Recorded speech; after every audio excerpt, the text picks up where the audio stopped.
Եվրասիա համագործակցություն հիմնադրամի անունից ողջունում եմ բոլորիդ։ Բոլոր նրանց, ովքեր մասնակցել են մեր մրցույթին, բոլոր հաղթողներին, ժյուրիի անդամներին, ինչպես նաև բոլորիդ, ովքեր դիտում են մեզ հիմա։ Ուրախությամբ պիտի փաստեմ, որ կրոնական հանդուրժողականությանը եւ բազմազանությանը նվիրված այս լրագրողական մրցույթը արդեն 5-րդ տարին է ինչ տեղի է ունենում Հայաստանում։ Այն հնարավոր է դարձել մեր կազմակերպության, ինչպես նաև Նիդերլանդների թագավորության դեսպանության համատեղ ջանքերի շնորհիվ։ As the Netherlands ambassador, it is my pleasure to be virtually present at the 5th annual Media Award of Eurasia Partnership Foundation. We wholeheartedly support the Eurasia Partnership Foundation because together we want to encourage balanced media reporting on tolerance, peaceful coexistence and diversity in Armenia. These are also very much the priorities of the Dutch human rights policy worldwide. The Media Award is an important initiative. It encourages local journalists to investigate deep, to reveal important human stories. These stories bring out key messages of solidarity and respect for people who are different and have different religions and beliefs. We all know and appreciate the significant role of media in this sphere. The media are shaping the public perceptions and attitudes in promoting and encouraging tolerance and diversity. Համար այս մրցանակաբաշխությունը առաջին հերթին բազմազանության տոն է, պատմություններ բազմազանության մասին, մարդկանց մասին, ովքեր քիչ են հեռուստացույցում, քիչ են ինտերնետում, քիչ են թերթերում եւ նրանց մասին ինչքան շատ խոսվի, այդքան հասարակությունը ավելի ուժեղ կլինի։ Հայաստանում բազմաթիվ կրոնական համայնքներ կան եւ նրանց խնդիրները շատ չեն լուսաբանվում, որովհետեւ Հայաստանում նաեւ գերակշռող կրոնական համայնք կա եւ լրագրողների համար նույնպես դժվար է այդ թեմաներով գրելը եւ շատ կարեւոր է որպեսզի այն նյութերը, որոնք որ հրապարակվում են, հնարավորինս մեծ հանրայնություն ստանան։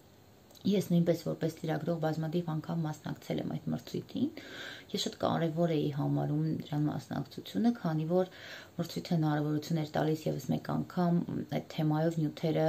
հանրայնացնելու։ Հայաստանում մարդիկ քիչ-քիչ սովորում են իրենց կողքին տեսնել այլ ազգիների, որոնք այլ կրոնի են դավանում, այլ կենցաղով են ապրում։ Եվ այս փոփոխություններում շատ կարևոր է լրագրողների եւ լրատվամիջոցների դերը, որ հավելյալ բարդություններ չստեղծեն եւ կարծրատի պես չամրապնդեն։ Լուսաբանումները շատ կարևոր են այս թեմաների, դրանով մեղմվում է իրավիճակը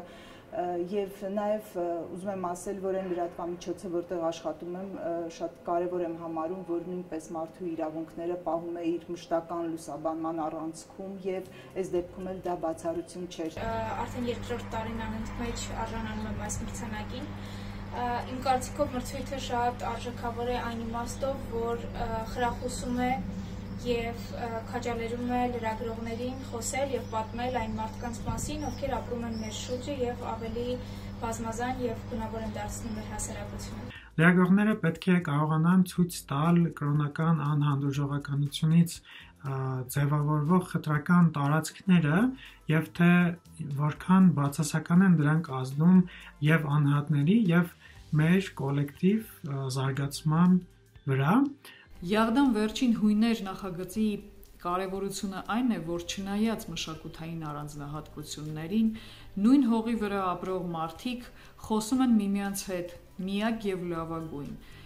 փոխօգնության, հաց կիսելու, միմյանց ապրումակցելու լեզվով։ Մի կարևոր նպատակ կար փորձել այնպես անել, որ 28 րոպեանոց աուդիո պատումը լսելուց լսարանը կարողանա կողքի դնել կամ հարցադրել եզիների մասին տարիների ընթացքում ձևավորված ընդհանրական կարծիքները եւ կարծրատիպերը։ Երևույթը, որ ես նկարագրել եմ իմ այդ նյութում, սփյուռքահայերի հայրենադարձների վերջին տարիներին Հայաստան ներմուծված ինքնատիպ հետաքրքիր մշակութային շերտերից մեկն է, որն այս անգամ կրոնին է առնչվում։ Շնորհակալ եմ Եվրասիա հիմնադրամին մրցանակի համար եւ հուսով, որ նման մրցույթները կնպաստեն, որպեսզի մեր լրատվադաշտն ավելի շատ անդրադառնա, ավելի հաճախ անդրադառնա մարդուն եւ դրա խնդիրներին։ Կրոնական հանդուրժողականության թեմաները ինձ միշտ հետաքրքրել են, որովհետեւ իրականում երբ խորանում ես այդ թեմաների մեջ, հասկանում ես, որ Շատ անգամ հանդուրժողականության պակասը գալիս է տեղեկացվածության պակասից։ Նյութերի հրապարակումը սոցիալական մեդիայում նույնպես մեծ դիսկուրս բերեց, քննարկումների մեջ շղթա առաջացրեց, ինչը շատ կարևորում է նյութերի ազդեցության առումով, քանի որ հենց այս քննարկումների արդյունքում է հնարավոր, որ փոփոխություն լինի, մարդիկ, որոնք ունեն կարծեցած համոզմունքներ եւ կարծրատիպեր ինչ-ինչ հարցերի շուրջ, կարող են այդ քննարկումների արդյունքում վերանայել իրենց մոտեցումները, ինչը կնպաստի այլատեցության նվազեցմանը եւ առավել հանդուրժող հասարակության ձևավորմանը։